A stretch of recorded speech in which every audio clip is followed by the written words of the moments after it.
guys!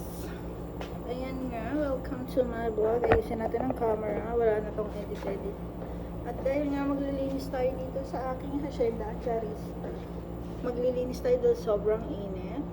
Siyempre may shades tayo ng madam.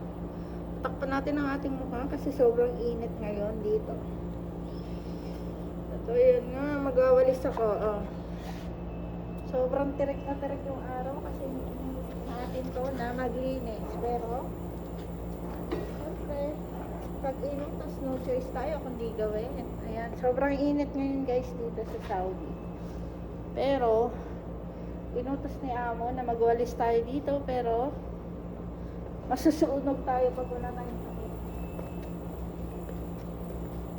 Kaya ayan, nakaporma ako dito ngayon. At tuloy magwawalis mga mare at Charis. At ayan. Ayan.